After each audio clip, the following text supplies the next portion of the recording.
প্রিয় ছাত্রছাত্রীরা, তোমরা ইতিমধ্যেই আমার সম্বন্ধে পরিচয় হয়েছ। তারপরে আবারও বলতে হচ্ছে, আমি মোহাম্মদ আবুল বাশার, সহকারী অধ্যাপক, উদ্ভিদ বিজ্ঞান বিভাগ, সরকারি হাজী মোহাম্মদ মহসিন কলেজ, চট্টগ্রাম। দীর্ঘদিন আমরা তোমাদের থেকে বিচ্ছিন্ন। কোভিড-19-এর আক্রমণে যেখানে পুরো বিশ্ব আজকে নাজেহাল, সবাই আমরা যার যার অবস্থান থেকে নিজেকে সেভ করতেছি। স্বাস্থ্যবিধি নিশ্চয়ই মেনে চলতেছ। আমরা ঘরে থাকি, সুস্থ থাকি, নিজেকে সুস্থ রাখি, পরিবারকে সুস্থ রাখি এবং দেশকে বাঁচাই। আশা করি এর ভিতরে তোমরা তোমাদের একাডেমিক পড়া অনেক এগিয়ে নিয়েছ। তারপরও আমাদের সুযোগ্য অধ্যক্ষ মহোদয়ের কৃপায় উনি সুযোগ করে দিল আমরা তোমাদের সাথে অনলাইনে ক্লাস নেওয়ার। আমি ওনাকে ধন্যবাদ জানাচ্ছি। আজকে আমরা তোমাদেরকে জীববিজ্ঞান প্রথম পত্রের নবম অধ্যায়ের উদ্ভিদ শারীরতত্ত্ব আমি কিছু পড়ানোর চেষ্টা করব। এর আগে যখন ক্লাস নিলাম ওখানে আমরা দু একটা টপিক তোমাদের সাথে আলাপ করেছি। আজকে আমরা পড়ব উদ্ভিদ শারীরতত্ত্ব। প্রাণীর ক্ষেত্রে যেরকম শারীরতাত্ত্বিক বিভিন্ন কার্যাবলী সম্পন্ন হয়, উদ্ভিদের ক্ষেত্রে একই অবস্থা। উদ্ভিদের বিভিন্ন কার্যাবলী সুচারুভাবে সম্পন্ন করে ওনার জীবনচক্রটা সম্পূর্ণ করতে হয়। উদ্ভিদ শারীরতত্ত্ব বলতে আমরা সাধারণত বলতে উদ্ভিদ বিজ্ঞানের যে শাখায় উদ্ভিদের সামগ্রিক শারীরতত্ত্ব নিয়ে, যেখানে উদ্ভিদের শ্বসন, রেশন, সালোকসংশ্লেষণ, পুষ্পধারণ, খনিজ লবণ পরিশোষণ, রস উত্তোলন ইত্যাদি নিয়ে আলোচনা করা হয়, সেটাই হলো উদ্ভিদ শারীরতত্ত্ব। বিজ্ঞানী এখানে দুটি শব্দের সমন্বয়ে আমরা প্লান্ট ফিজিওলজি ইংরেজিতে বলা হয়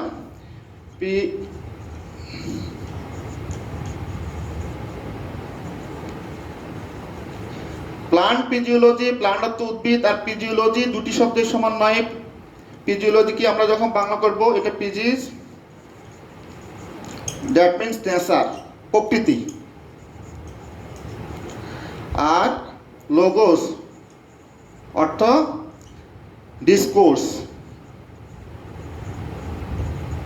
এই দুটি শব্দ সমন্বয়ে ফিজিওলজি শব্দটির উৎপত্তি। বিজ্ঞানী স্টিফেন হেলস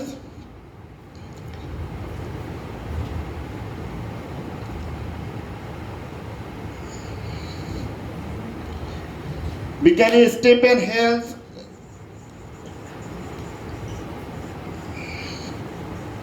1727 সালে সর্বপ্রথম লক্ষ্য করেন যে উদ্ভিদ পরিবেশ থেকে কোনো না কোনো মৌল গ্রহণ করে এবং সূর্যালোক অর্থাৎ আলোক শক্তি তাকে কোনো না কোনোভাবে সহযোগিতা করে। এই প্রক্রিয়ার জন্য ওনাকে শারীরতত্ত্বের জনক বলা হয়।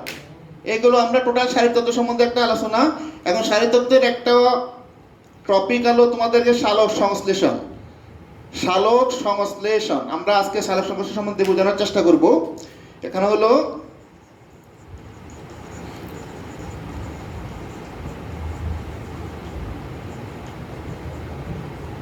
সালোক সংশ্লেষণ, এটা ইংরেজিতে বলি আমরা প্লান্ট কি ফটোসিনথেসিস, PHOTO,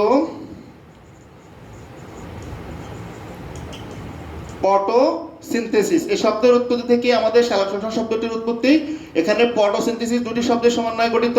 একটা হলো ফটো আর একটা হলো সিনথেসিস। ফটো তো লাইট, দ্যাট মিনস তোমরা ক্যামেরাতে ছবি উঠাও, মোবাইলে ছবি উঠাও, আলোর বিচ্ছুরণটা হলো ফটো।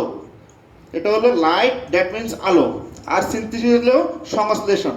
সংশ্লেষণ হলো একাধিক যৌগের সমন্বয়ে, একাধিক পদার্থের সমন্বয়ে একটি যৌগ সৃষ্টি হওয়া, এটা হলো সিনথেসিস। তাহলে আলোর উপস্থিতিতে একাধিক পদার্থের সমন্বয়ে একটি যৌগ সৃষ্টি হওয়ার প্রক্রিয়া হলো আমাদেরকে ফটোসিনথেসিস। তাহলে ফটো এবং সিনথেসিস এই দুটি সমন্বয়ে ফটোসিনথেসিস শব্দটির উৎপত্তি। বিজ্ঞানী বার্নস 1898 খ্রিস্টাব্দে, বিজ্ঞানী বার্নস 1898 খ্রিস্টাব্দে এই সর্বপ্রথম ফটোসিনথেসিস শব্দটি ব্যবহার করেন। এ হলো ফটোসিনথেসিস শব্দের উৎপত্তি কোত্থেকে আসলো। এখন এটা যে সংজ্ঞা আমরা যখন বলে থাকবো সালোক সংশ্লেষণটা কি, তখন আমরা ডিটেলস বলবো। এখন সালোক সংশ্লেষণ প্রক্রিয়াটা একটি যৌবনিক প্রক্রিয়া, উদ্ভিদের জটিল যৌবনিক প্রক্রিয়া। এই প্রক্রিয়ায় সবুজ উদ্ভিদ সূর্যালোকের সাহায্যে ক্লোরোফিলের উপস্থিতিতে কার্বন ডাইঅক্সাইড এবং পানির সমন্বয়ে শর্করা জাতীয় খাদ্য প্রস্তুত করে, সেটা হলো আমাদের কি সালোক সংশ্লেষণ। এমন আমরা কথা বললাম দুটি কথা, এখানে বললাম বায়ুস্থ কার্বন ডাইঅক্সাইড কি নিব, আমরা বায়ু থেকে নিব কার্বন ডাইঅক্সাইড, এবং মাটিস্থ উদ্ভিদ যে পানি শোষণ করে শোষণ পানি, কার্বন ডাইঅক্সাইড এবং পানির সমন্বয়ে উদ্ভিদ কি করবে, লাইট, এই লাইট আলোর উপস্থিতিতে এবং ক্লোরোফিল, সূর্যালোকের উপস্থিতিতে ক্লোরোফিলের সাহায্যে উদ্ভিদ শর্করা জাতীয় খাদ্য প্রস্তুত করবে।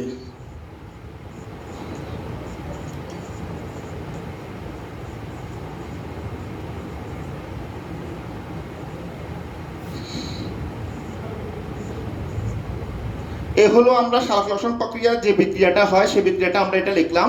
তাহলে আমরা যে সংজ্ঞা বললাম এখানে, সবুজ উদ্ভিদ সূর্যালোকের উপস্থিতিতে কার্বন ডাইঅক্সাইড পায় কোথা থেকে, উদ্ভিদ বায়ুমণ্ডল থেকে, কার্বন ডাইঅক্সাইড পরিবেশ থেকে কার্বন ডাইঅক্সাইড শোষণ করবে, মূলম দ্বারা যে শোষিত পানি, এই দুটি বিক্রিয়ার পরে উদ্ভিদ কি করবে, শর্করা জাতীয় খাদ্য প্রস্তুত করবে এবং উপজাত হিসেবে অক্সিজেন ত্যাগ করবে। এখানে দুটি প্রক্রিয়া আমরা যেটা বললাম সালোকসংশ্লেষণ প্রক্রিয়াটা, একটা হলো জটিল জৈবিক প্রক্রিয়া, এই প্রক্রিয়াকে আমরা জারণ বিজারণ প্রক্রিয়াও বলে থাকি। জারণ বিজারণ প্রক্রিয়া বলার মূল কারণটা হলো এখানে দেখো, এখানে পানি আমরা যে পানি পেলাম, পানি বিজারিত হয়ে কি করে, পানি জারিত হয়ে কি হবে আমাদের, দেখো পানি জারিত হয়ে হবে অক্সিজেন উৎপন্ন করে, আর কার্বন ডাইঅক্সাইডটা বিজারিত হয়ে দেখো এখানে কি হবে, বিজারিত হয়ে শর্করা জাতীয় খাদ্য প্রস্তুত করে। এই দুটি প্রক্রিয়া একসাথে সম্পন্ন হয়, যার কারণে আমরা সালোকসংশ্লেষণ প্রক্রিয়াকে জারণ বিজারণ প্রক্রিয়াও বলে থাকি। ক্লিয়ার? তাহলে তোমরা এর মধ্যে জেনে ফেলছো কোনটা জারণ কোনটা বিজারণ। এখন দেখো সালোকসংশ্লেষণ প্রক্রিয়াটা আমরা কিভাবে উদ্ভিদ দেহে সম্পন্ন হয় আমরা সেটা এখন পড়ব। সালোকসংশ্লেষণের মেকানিজম অফ ফটোসিনথেসিস। এখন আমরা দেখব মেকানিজম অফ ফটোসিনথেসিস।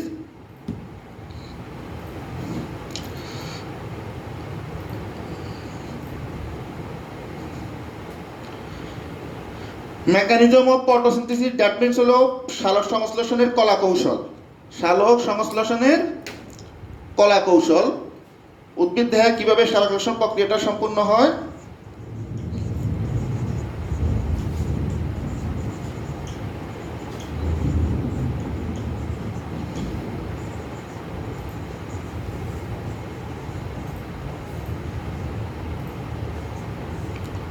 সালোকসংশ্লেষণের কলা কৌশলটা দেখো, এখন ইংরেজ বিজ্ঞানী ব্ল্যাকম্যান 1905 সালে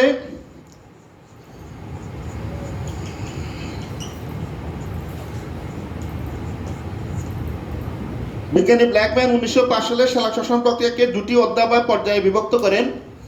সালোকসংশ্লেষণের কলা কৌশলকে প্রথমত একটা হলো আলোক নির্ভর অধ্যায়,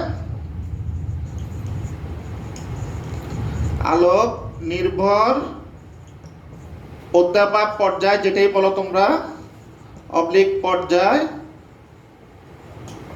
আর হলো আরেকটা হলো আলোক নিরপেক্ষ অধ্যায় বা পর্যায়, যেটাই বলি।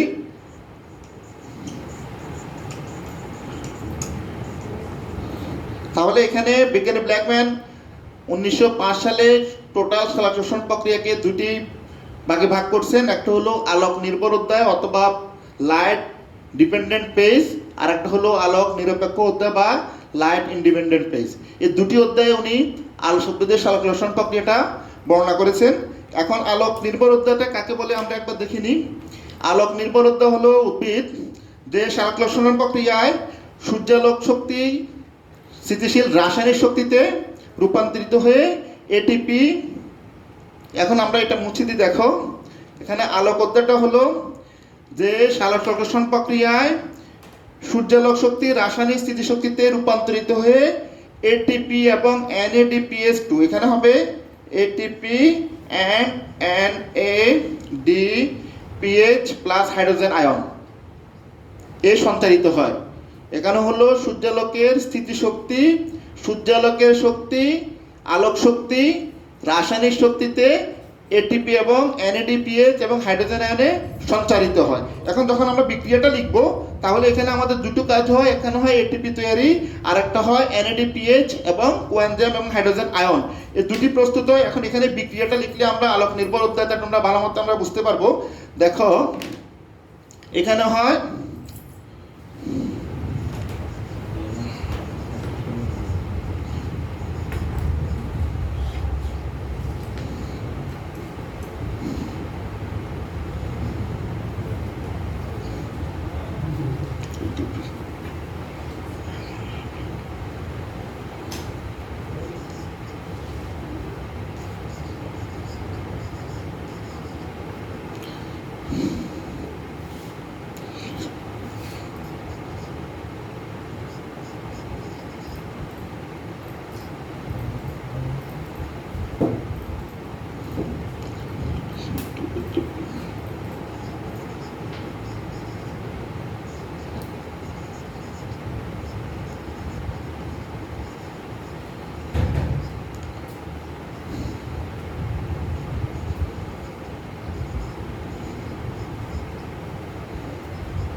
প্লাস পানি প্লাস অক্সিজেন। তাহলে আমাদের এখানে কি হলো দেখো,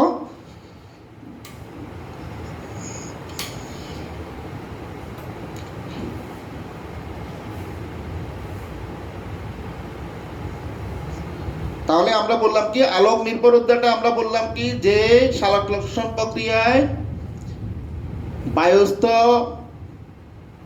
সূর্যালোকের উপস্থিতিতে স্থিতিশক্তি হিসাবে এটিপি এবং NADPH2 প্লাস হাইড্রোজেন আয়ন উৎপন্ন সঞ্চালিত হয়, সেটা হলো আলোক নির্ভর অধ্যায়। এখানে আমরা এডিপির সাথে অজৈব ফসফেট যুক্ত হলো আর এর সাথে NADP বিক্রিয়া করে হলো 2 ATP NADPH plus hydrogen ion plus পানি এবং উপজাত হিসেবে অক্সিজেন নির্গত হলো। এটা হলো আমাদেরকে আলোক নির্ভর অধ্যায়। আলোক নির্ভর অধ্যায়ের মধ্যে দুটি প্রক্রিয়া সম্পন্ন হয়। এখানে দেখো, এখানে আলোক নির্ভর যেহেতু ফটোলাইসিস পানি বিশ্লেষণ, আলোর সাথে পানির বিশ্লেষণের পরে এটিপি তৈরি হয়। এখানে দেখো দুটি এটিপি এবং একটি এটিপির সাথে অজৈব ফসফেট যুক্ত হয়ে এটিপি তৈরি করছে। এখানে এটিপির সাথে অজৈব ফসফেট যুক্ত হয়ে কি হলো আমাদের এটিপি তৈরি। একটি যে সালোকসংশ্লেষণ প্রক্রিয়ায় অজৈব ফসফেটের সাথে এটিপির সাথে একটি জৈব অ্যাসিডের সাথে অজৈব অ্যাসিড যুক্ত হয়ে এটিপি তৈরি করার প্রক্রিয়াটা হলো ফসফোরাইলেশন। এখানে একটি শব্দ আমরা পেলাম কি ফসফোরাইলেশন।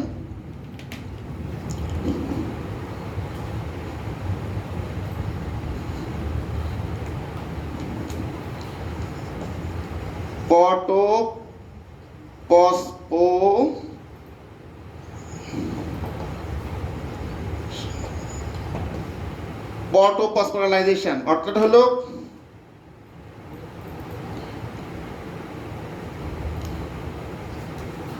ফসফোরাইলেশন এটা হলো যে যৌগের সাথে কোনো একটি যৌগের সাথে অজৈব ফসফেট সংযুক্ত হওয়ার প্রক্রিয়াটাকে বলা হয় ফসফোরাইলেশন।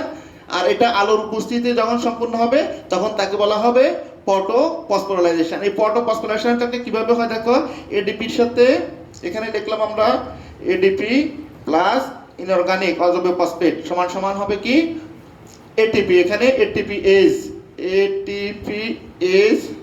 এনজাইম, এই এনজাইমের ক্রিয়াশীলতা এটিপি তৈরি হবে। এই তৈরি হওয়ার প্রক্রিয়াটা হলো ফসফোরাইলেশন এবং এটা আলোর প্রক্রিয়া হয় বলে একে বলা হয় ফসফোরাইলেশন। তাহলে আমরা পটোটা বাদ দিলে ফসফোরাইলেশনটা হলো অজৈব ফসফেট যুক্ত হবে একটা অজৈব কি যৌগের সাথে, তখন সেটাকে বলবো আমরা ফসফোরাইলেশন।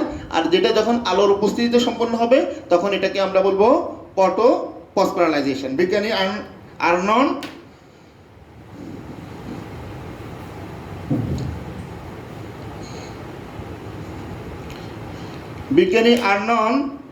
1957 সালে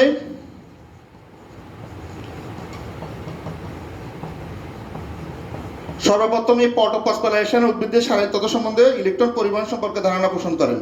তাহলে এটা হলো আমাদের কি আলোক নির্ভর অধ্যায়, আর একটা হলো আমাদের আলোক নিরপেক্ষ অধ্যায়। আমরা দুটি পর্যায়ে ভাগ করছি এখানে বিজ্ঞানী ব্ল্যাকম্যান।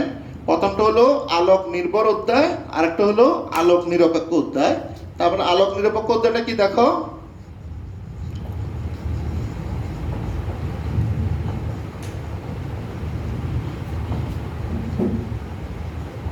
বা পর্যায় যেটাই আমরা বলি, তাহলে আলোক নিরপেক্ষ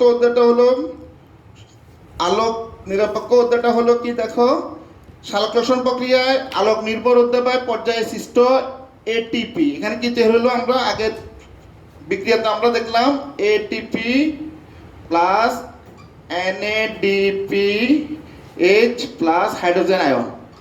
এটা হলো কি প্রস্তুত হলো কত আলোক নির্ভর অধ্যায়তে। এই আলোক নির্ভর অধ্যায়তে বললো কি সালোকসংশ্লেষণ প্রক্রিয়ায় আলোক নির্ভর অধ্যায় সৃষ্ট এটিপি এবং NADPH2 প্লাস হাইড্রোজেন আয়নের সহায়তায় কার্বন ডাই অক্সাইড বিজারিত করে শর্করা প্রস্তুত প্রণালী। এটাই হলো আলোক নির্ভর অধ্যায়। এক্ষেত্রে আলোর সরাসরি উপস্থিতি প্রয়োজন হয় না বলে এখানে বলা হয় আলোক নির্ভর অধ্যায় অথবা কার্বোহাইড্রেট তৈরির পর্যায়। এই দুটি পর্যায়ে একে ভাগ করা হয়। তাহলে আমরা বললাম কি সালোকসংশ্লেষণ প্রক্রিয়ায় আলোক নির্ভর অধ্যায়ে সৃষ্ট NADP plus NADPH plus hydrogen ion এর সহায়তায় কার্বন ডাই অক্সাইড বিজারিত করে শর্করা জাতীয় খাদ্য প্রস্তুত হওয়ার প্রক্রিয়াটাই হলো আলোক নির্ভর অধ্যায়। আর এখানে যেহেতু এই প্রক্রিয়াটা দিবারাত্রি দুটোই সংগঠিত হয়, তবে দিনের পলায় আলোক অধ্যায় সংগঠিত না হলে আলোক অন্ধকার পর্যায়ে এটা সম্পূর্ণ হওয়া সম্ভব না। তাহলে দিনের বেলা এটা সংগঠিত হলে তারপরে রাত্রিবেলায় কার্বন ডাই অক্সাইড এই প্রক্রিয়ায় উৎপন্ন আলোক নির্ভর অধ্যায়ে উৎপন্ন এটিপি এবং NADPH এর সহায়তা সেই কার্বন ডাই অক্সাইড জারিত করতে পারে। তাহলে এখানে আমরা বলি এই পর্যায়টি ক্লোরোপ্লাস্টের স্টোমাতে সংগঠিত হয়। আর আলোক অধ্যায়টা হলো গ্রানামে, এখানে হলো ক্লোরোপ্লাস্টের গ্রানাতে সংগঠিত হয়। আর আলোক নিরপেক্ষ অধ্যায়টা হলো ক্লোরোপ্লাস্টের স্টোমাতে সংগঠিত হয়। এটাকে আবার বিভিন্ন বিজ্ঞানী তিনটি ভাগে ভাগ করছেন কি কি পদ্ধতিতে আলোক নির্ভর অধ্যায়টা হয়ে থাকে। এর ভিতরে এক নম্বর হলো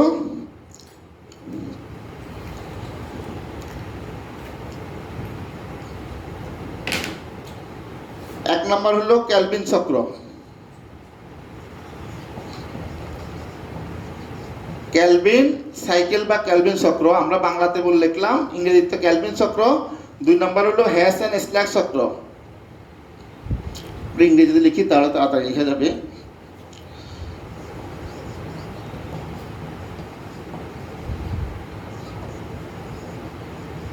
হ্যাচ এন্ড স্ল্যাক।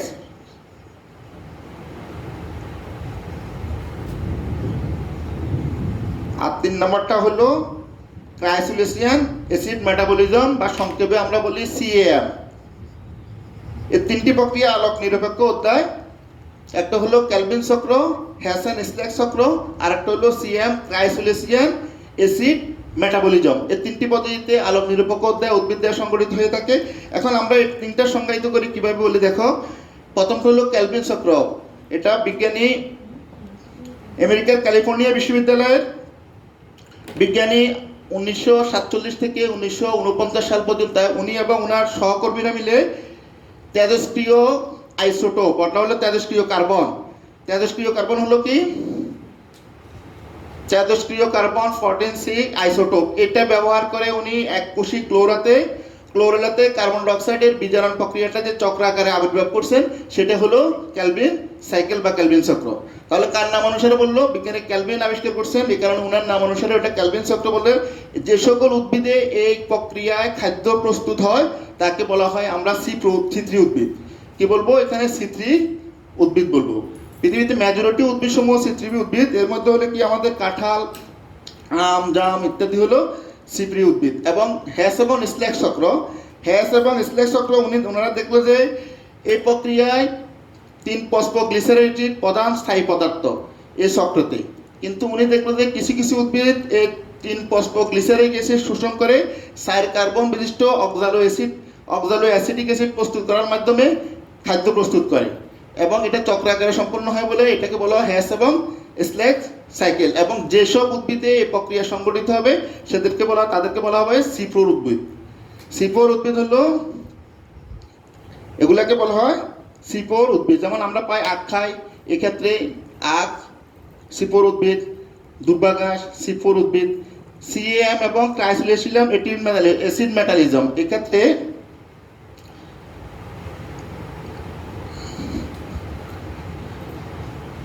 তিন নম্বরে আমরা যেটা পেয়েছি দেখো CAM, that means crassulacean crassulacean acid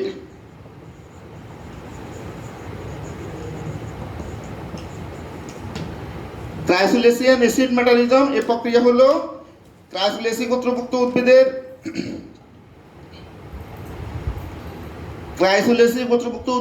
দেখো ট্রাইসোলিসিয়ান অ্যাসিড মেটাবলিজম এই প্রক্রিয়া দেখো এটার উপর নামকরণ করতে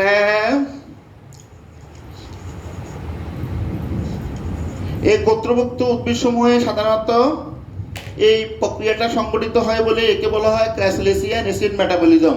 পাথরকুচি গোত্রভুক্ত উদ্ভিদ এরা কি করে দিনে এবং রাত্রে দুই বেলায়, এক্ষেত্রে দিনের বেলায় পত্ররন্ধ্র বদ্ধ থাকে এবং রাত্রের বেলা পত্ররন্ধ্র খোলা থাকে, যার কারণে দিনের বেলায় পাতার জৈব অ্যাসিডের পরিমাণ কমে যায়, যার পিএইচ পরিমাণ কমে যায়, এবং রাত্রে জৈব অ্যাসিডের পরিমাণ বেড়ে যায় এবং পিএইচ এর মাত্রা বেড়ে যায়। এই ট্রাইসোলিসিয়ান গোত্রভুক্ত ট্রাইসোলিসি গোত্রভুক্ত উদ্ভিদের এই প্রক্রিয়া সংঘটিত হয় বলে তাদেরকে বলা হয় ট্রাইসোলিসিয়ান অ্যাসিড মেটাবলিজম। এগুলো আমাদের অন্ধকার পর্যায়ের যে পর্যায়সমূহ আমরা ভাগ করলাম তিনটি পর্যায়, ক্যালভিন চক্র, হ্যাজেমন স্ল্যাক চক্র এবং সিএম চক্র। এই তিনটি চক্র কাকে বলে আমরা এখানে বললাম। এখন যে আলোক অধ্যায়, এখানে দুটি পর্যায়ে ভাগ করছেন, আলোক পর্যায় এখন অন্ধকার পর্যায়। আলোক পর্যায়কে আমরা আবার দুটি পর্যায়ে উদ্ভিদ তাদের খাদ্য প্রস্তুত করে থাকে। একটা হলো চক্রীয় পটোফসফোরিলেশন, আমরা পটোফসফোরিলেশন বললাম, একটা হলো চক্রীয়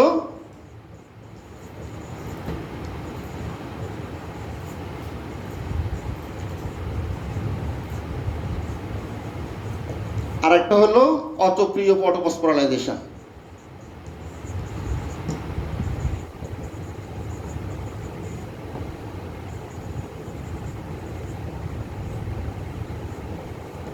একটা হলো চক্রীয় আর একটা হলো অচক্রীয়। এখন চক্রীয়টা দেখো কি, আমরা চক্রীয় পটোফসফোরাইলেশন বলতে আমরা বুঝে থাকি যে ফসফোরাইলেশন প্রক্রিয়ায় আলোক শক্তি শোষণের ফলে উদ্দীপ্ত ক্লোরোফিল হতে উচ্চ শক্তি সম্পন্ন ইলেকট্রন বিভিন্ন বাহকের মাধ্যমে এটিপি তৈরি করে, বিভিন্ন বাহকের মাধ্যমে পুনরায় আবার নিস্তেজ অবস্থায় পূর্বের জায়গায় ফিরে আসে অথবা ক্লোরোফিলের মধ্যে ফিরে আসে, তখন তাকে বলা হয় সক্রিয় পটোফসফোরাইলেশন।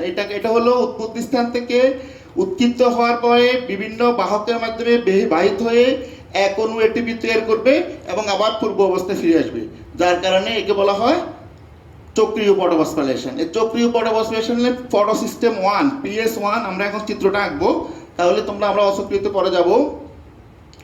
এখানে চক্রীয়তে আমরা বললাম কি ফটো সিস্টেম 1, দ্যাট মিনস আমরা সংক্ষেপে লিখবো PS1। ফটো সিস্টেম 1 কার্যকর। এই ফটো সিস্টেমটা কি আবার দেখো, এখানে আমরা ফিগমেন্ট সিস্টেম বা ফটো সিস্টেম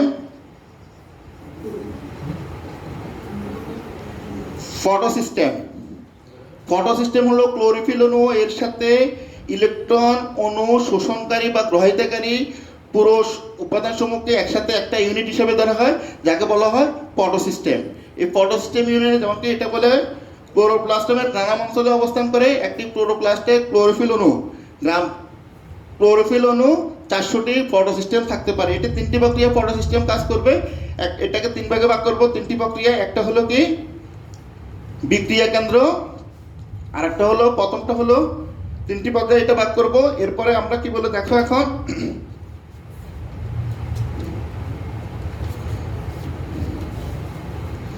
আমরা এখন চক্রীয় পটোফসফোরাইলেশন কিভাবে উদ্ভিদ দেওয়া সম্পূর্ণ হয় আমরা সেটা এখন চিত্র আঁকবো। চিত্র আঁকলে তোমরা চিত্রটা ধারস্থ করতে পারলে ওখানে তোমরা মোটামুটি ওটা এক্সপ্লেনটা লিখতে পারবা। এখন দেখো আমরা প্রথমটা হলো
তাহলে আমরা এখানে পটো সিস্টেম 1 যেটা বললাম, এটা হলো শ্বাস তরঙ্গ দৈর্ঘ্য আলোক বর্ণকণিকা শোষণ করতে পারে, সেটা হলো PS1 মানে পিগমেন্ট সিস্টেম 1।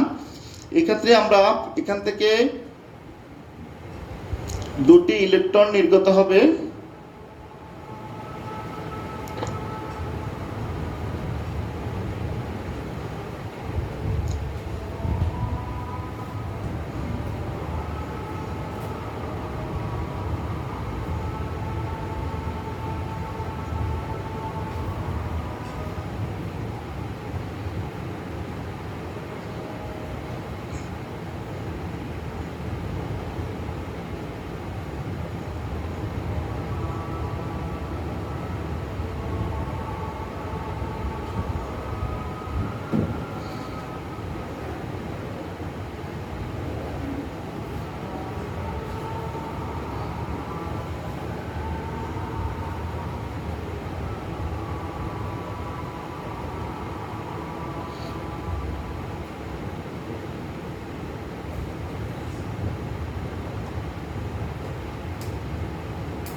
এটা হলো তোমাদের আমাদের টোটালি চক্রীয় পটভূমির চিত্র। আমরা এখন ডিটেলসটা পড়লে তোমরা মোটামুটি ধারণা পেয়ে যাবা কিভাবে চক্রীয় পটভূমিটাতে উদ্ভিদ সম্পন্ন করে।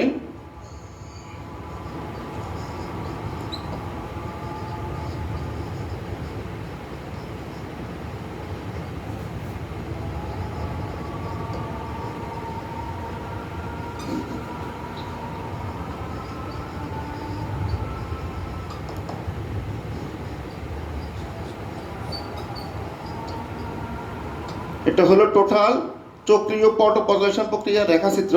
এখানে কি কি প্রক্রিয়া আমাদের কাজ করলাম দেখো। আমাদের এখানে আমরা প্রথমে উদ্ভিদ সূর্যালোক থেকে 700 তরঙ্গ দৈর্ঘ্যের আলোক ফোটন গ্রহণ করে বিক্রিয়া কেন্দ্রে পৌঁছায়।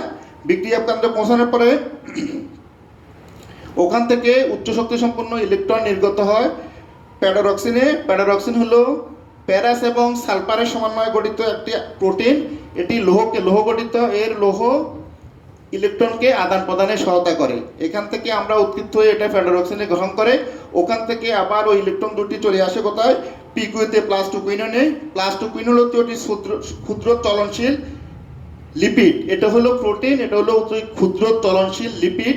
এই লিপিড থেকে আবার ইলেকট্রন দুইটি চলে আসে সাইটোক্রোম Fa, লৌহ গঠিত। এটা হলো হিম গ্রুপ বিশিষ্ট প্রোটিন। এখানে চলে আসে। এই ক্ষেত্রে যে দুটি ইলেকট্রন হারায়, ইলেকট্রনের কার্যকারিতা এডিপির সাথে একটা অজৈব ফসফেট যুক্ত হয়ে একটি এটিপি তৈরি করে। সাইটোক্রোম F থেকে আবার ইলেকট্রন দুইটি পিসি প্লাস টু কুইননে চলে যায়। প্লাস টু কুইনটি ওটি ক্ষুদ্র চলনশীল প্রোটিন। এটি ইলেকট্রন গ্রহণ গ্রুপ রূপে কপার এবং এটি যুক্তভাবে থাইরয়েড প্রকোষ্ঠে চলাচল করতে পারে। ওখান থেকে পুনরায় আবার উৎপত্তি কেন্দ্রে মানে বিক্রিয়া কেন্দ্রে আবার ফিরে আসে। যেহেতু এই প্রক্রিয়াটা চক্রাকারে সম্পন্ন হয়েছে, যার কারণে একে আমরা বলি চক্রীয় পটোফসফোরাইলেশন। ক্লিয়ার? নিশ্চয় তোমরা বুঝছো। চিত্রটা তোমরা ধারণ করতে পারলেই মোটামুটি এক্সপ্লেনটা তোমরা লিখতে পারবা। তাহলে এখান থেকে হলো আলোক শোষণ করার পরে বিক্রিয়া কেন্দ্রে পাঠায়। ওখান থেকে বিক্রিয়া কেন্দ্রে আলোক শোষণ করার পর উদ্দীপ্ত হয়। ওখান থেকে দুটি ইলেকট্রন নির্গত হয়। ওই ইলেকট্রন দুটি এফডিতে যায় প্যাডারক্সিনে। ওখান থেকে আবার ইলেকট্রন দুটি চলে আসে পিকোতে plus two কুইননে। Plus two quinone থেকে সাইটোক্রোম Fa। এই ক্ষেত্রে সাইটোক্রোম Fa এটিপির সাথে অজৈব ফসফেট যুক্ত হয়ে এটিপি তৈরি হয়। এখন plus two quinone plus cytochrome F থেকে প্লাস টু কুইনন চলে আসবে। ওখান থেকে আবার বিক্রিয়া কেন্দ্রে ফিরে যাবে। তাহলে এই হলো আমাদের টোটাল চক্রীয় পটোফসফোরাইলেশনটা প্রক্রিয়া।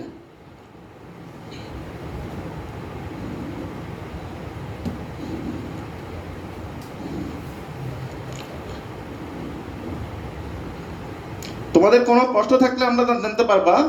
চক্রীয় এবং অচক্রীয় পটোফসফোরাইলেশন যখন তোমরা দুইটাই আলাদা আলাদা করে শিখবা, তখন তোমরা এই চক্রীয় অচক্রীয় পটোফসফোরাইলেশনের মধ্যে পার্থক্যগুলো তোমরা অনায়াসে লিখতে সক্ষম হবা।